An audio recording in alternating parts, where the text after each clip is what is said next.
안녕하십니까, 여러분.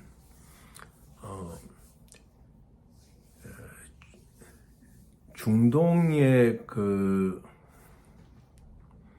있는 어느 국가가 러시아하고의 거래에 있어가지고 러시아에 이제 뭐 일을 이제 많이 해줬어요. 건설이라든지 무슨 기계 공작이라든지 이렇게 해서 러시아로부터 그러한 프로젝트에 대한 결제를 받는데 러시아에 이제 오일을 받는답니다. 그 오일을 이제 받아가지고 그것을 데스티네이션, 그러니까 목적지를 우리 한국 울산으로 해가지고 이제 나우도가에서 러시아의 정제유를 이제 EN590이라는 정제유를 출발을 시키거든요. 그래서 이제 한국의 어떤 기업에 자, 이것은 우리 국가가 러시아로부터 현물 결제를 받는 것이다. 스팟 세트먼트죠.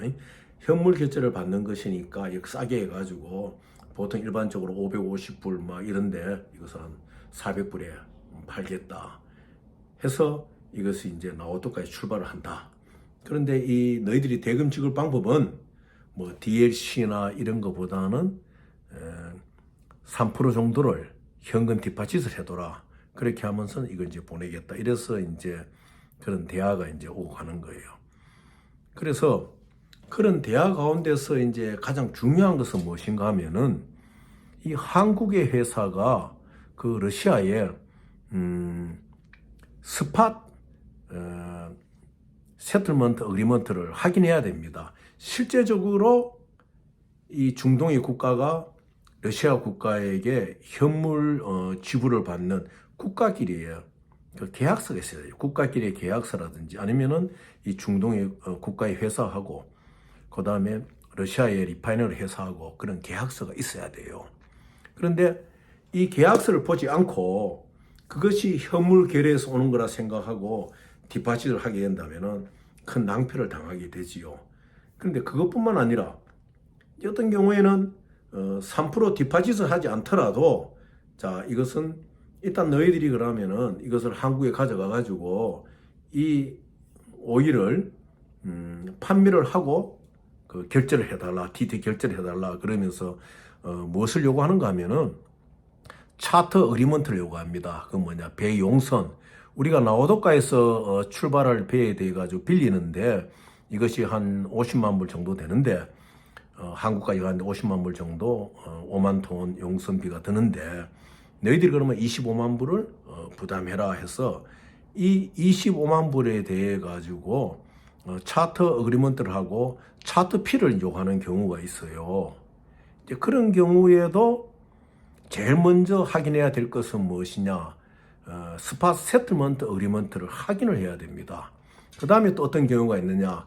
자, 그럼 3% 디포짓도 필요 없고, 그 다음에 차터 피도 필요 없고, 로지스트 피를 우리한테 이제 주는 걸로 해가 로지스트 피를 먼저 한 30만 불 보내라. 그것은 무엇이냐? 배를 나우도가에서 이제 항해시킬 테니까 너가 그까지 오는 비용 30만 불을 먼저 선결제하라. 이렇게 해가지고 러시아의 그 리파이너리나 리파이너리의 에이전트에서 연락이 와서 이제 거기에 워낙 가격이 싸니까 뭐 심지어는 300불에도 주겠다는 회사가 있으니까 거기서 혹해서 넘어가는 수가 있거든요. 그런데 러시아의 기름 판매는 절대적으로 DLC로 하는 것이지 이것을 무슨 현금을 먼저 3% 디파짓 한다. 그다음에 차트 어그리먼트에 사인을 하고 용선비의 50%를 지불하고 배를 받는다든지 T2거든 일종의 받는다든지 아니면 배가 와가지고 울산항에 오기까지의 그 로지티 운임비를 30만 불을 내겠다든지 이러한 계약은 100% 페이크입니다. 왜냐? 러시아의 모든 지금 비록 우크라이나하고 전쟁을 하고 있지만은 러시아의 모든 오일 수출에 대한 권한은 에너지부, 그다음 법무부가 나누어 가지고 그 파일링을 다 해요. 그 다큐멘트에 대한 결제라든지 다큐멘트의 발생이라든지 뭐 예를 들어 가지고 이 오일이 그 러시아의 뭐 로즈네프도 뭐 로즈네프 오일에서 생산된 그 오리지널 서티피케이트를 할 때도 에너지성이 항상 그 에너지 장관이 사인하고 도장을 찍습니다. 그리고 그 서류를 받은 한국 회사는 언제든지 러시아 에너지부에 이메일로도 확인할 수 있고 전화로도 확인할 수가 있어요. 그리고 이런 서류들은 어떤 선제 조건인 DLC나 이러한 뭐 차트피를 준다든지 로직피를 준다든지 3% 디포지트 이런 것을 하고 난 뒤에 일어나는 것이 아니고 파셜 POP에 딱 속해 있는 것이에요. 오리지널 서티피케이트라든지 그 다음에 프로덕션 제품을 갖고 있다는 증명서라든지 너가 DLC를 보내면은 오너십 트랜스퍼를 해준다는 약속이라든지 이런 것들은 항상 기본적으로 인보이스라든지 기본적으로 5가지 내지 6가지 서류들은 항상 SPA 그러니까 스페셜 퍼체이스 어그리먼트죠. 기름을 사기 위한 계약을 하고 난 뒤에 항상 이 서류가 먼저 나옵니다. 이 서류가 먼저 나왔을 때 이 서류를 가지고 DLC를 컨디셔널 DLC를 내고 그다음에 컨디셔널 DLC에 대해 가지고 2%의 그 이제 피를 받는 거죠. 억셉트 피를 피본드를 받는 거죠. 피본드를 받고 컨디셔널 DLC를 이제 오퍼레이션 작동시켜 주고 이렇게 하고 난 뒤에는 또 무엇을 받느냐? 배가 준비되어 출발할 때는 풀 POP 안에서 파살 POP를 뺀 나머지 부분, BL이라든지 거기에 관한 모든 선적 서류를 받는 것이죠. 그래서 혹자들은 이제 뭐 예를 들어 현물 거래를 하는 데 있어 가지고 현물은 결과적으로 이제 탱크 테이크 오버거든요.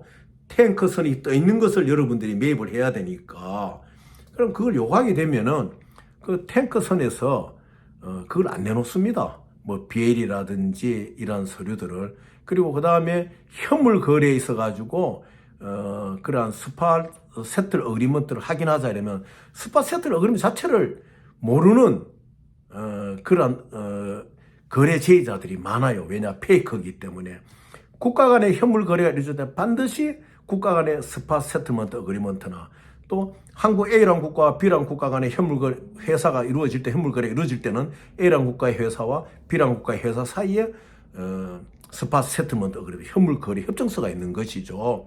그래서 이 연말을 앞두고 뭐 현물 거래에 오일인데 싸게 준다. 뭐 톤당 300불 준다, 400불에 준다 하면서 뭐 국내에서는 지금 700불에 680불에 뭐 우리나라 그 메이저 오일 컴퍼니에다 밴드 회사에다 넣을 수 있는 거니까 사람들이 혹하죠. 그래서 여러분들 이러한 함정에 빠지지 말으셔야 됩니다. 러시아의 오일 거래는 반드시 DLC로 한다. 이제 종종 이런 건 있어요. 이제 크루드 오일 원유죠. 원유 같은 경우에 공별로 출발시켜 가지고 한국은 거의 안 하는데 공별로 출발시켜 가지고 이제 중국에 뭐 칭다오나 이런 데 이제 도착시키면서 로직피를 내라. 그러면 이 기름을 일단 중국에 부리든지 한국으로 배를 턴할 수도 있다. 이런 경우가 있어요. 그런데 거의 100의 99는요, 전부 다 또 그 다큐멘터들이 다 그 엉터리들이 많아요. 그때는 뭐를 택해야 되느냐? NOR을 여러분들이 꼭 체크를 하세요. 물론 현물 거래선 또 NOR이 필요하지만은 공비엘로 오는 이런 탱커선들은 항상 출발할 때 공비엘이라도 이 탱커선은 NOR을 마지막 기착지에 보낼 수가 있거든요. 우리 무슨 그리스 선박에 우리 마린호는 블라디보스토크로 출발하는데 몇 월 며칠 몇 시경에 칭다오 근처에 난조항에 들어간다 하고 이제 NOR을 보냅니다.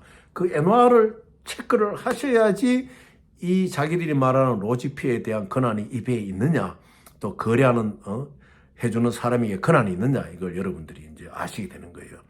그래 연말에 여러분들 이걸 주의하셔야 되고, 또 하나는 요즘 그 유엔 뭐 평화기구의 뭐다 유엔 무슨 기구다 하면서 이제 어느 나라의 특별한 원전 물자에 대해 가지고 내가 뭐 진짜 권한을 받았다.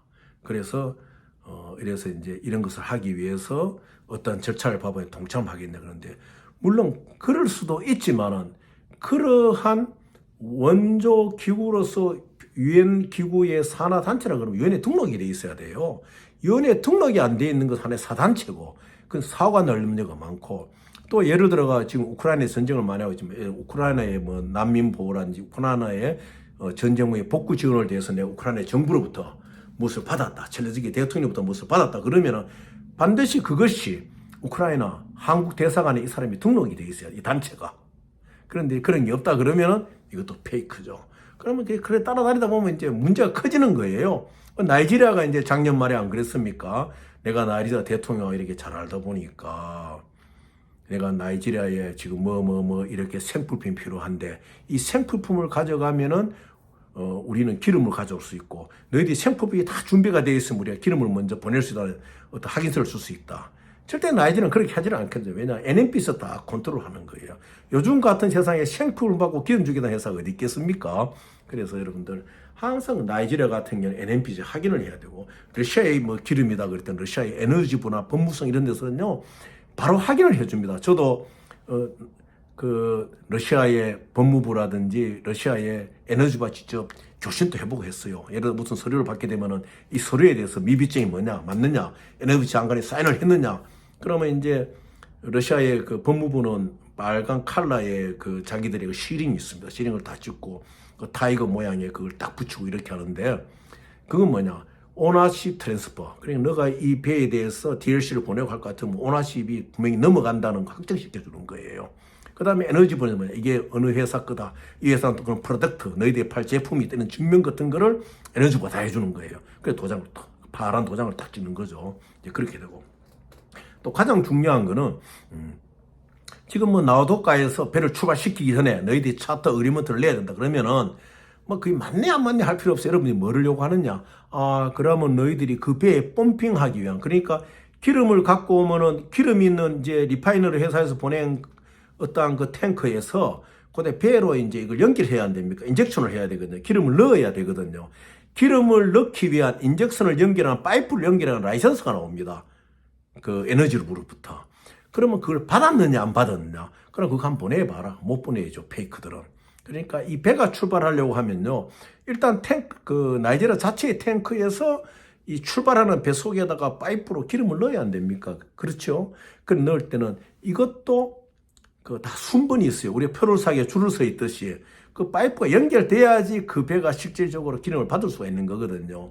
그러니까 이미 그 파이프의 라이센스가 있다는 것은 이 배가 용선이 된 거예요. 그런데 왜 부담을 시킨다? 그거 다 안 맞는 이야기거든요.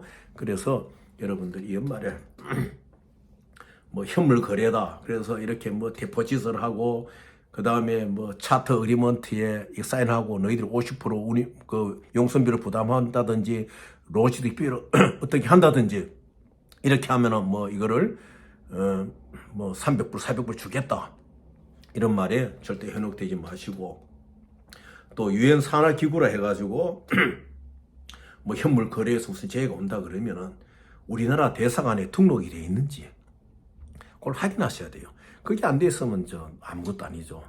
그리고 요즘은 또 이제 뭐 기독교 무슨 재단을 해가지고 연말에 이 어수선한 틈을 타가지고 뭐 여러분들이 기증을 하면은 기증하는 어떤 부동산에 대해 가지고 뭐 얼마간에 그걸 잡아주고 어떻게 이제 뭐 돈을 지원하겠다니. 그러니까 우리나라에 한 5개 업체가 있는데 그거 다 아닌 거예요.